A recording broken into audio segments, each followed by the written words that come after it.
সক্রিয় সভ্যপদ সংগ্রহ অভিযান শুরু করল ত্রিপুরা প্রদেশ বিজেপি।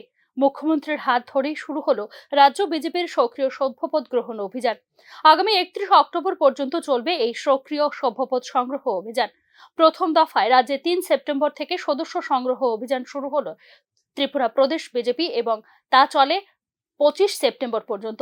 দ্বিতীয় দফায় 8 অক্টোবর থেকে 15 অক্টোবর পর্যন্ত চলবে এই অভিযান।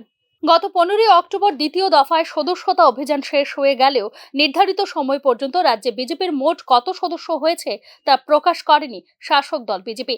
তবে প্রথম দু দফায় সভ্য পদ সংগ্রহ অভিযানের ক্ষেত্রে নতুন এবং পুরনো মিলিয়ে মোট 8 লক্ষ সদস্য নথিভুক্ত হয়েছে বলে নিউজ নাওকে জানিয়েছে ত্রিপুরা প্রদেশ বিজেপির সর্বোচ্চ পর্যায়ের নেতৃত্ব।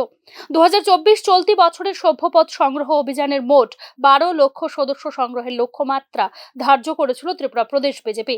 অর্থাৎ লক্ষ্যমাত্রা পূরণে আরও 4 লক্ষ সদস্য নথিভুক্ত করতে হবে ত্রিপুরা প্রদেশ বিজেপিকে।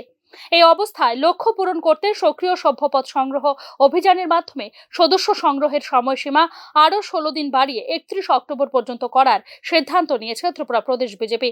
সভ্যপদ অভিযানের ক্ষেত্রে অনলাইন এবং অফলাইন দুটি মাধ্যমকেই গুরুত্ব দিয়েছে ত্রিপুরা প্রদেশ বিজেপি।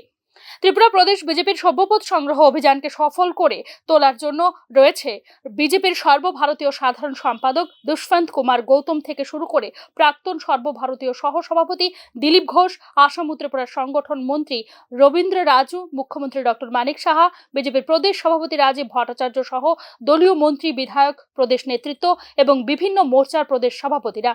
এই ক্ষেত্রে আগামী 31 অক্টোবরের মধ্যে মোট 12 লক্ষ সদস্য সংগ্রহের নির্ধারিত লক্ষ্যমাত্রা অর্জন করাই হলো এই মুহূর্তে রাজ্য বিজেপির মূল কর্মসূচি। তবে মাত্র 12 দিনে 4 লক্ষ নতুন সভ্যপদ সংগ্রহ এই মুহূর্তে ত্রিপুরা প্রদেশ বিজেপির জন্য একটা চ্যালেঞ্জিং টাস্ক বলেই মনে করছেন রাজনৈতিক বিশ্লেষক মহল। Bureau report, news now.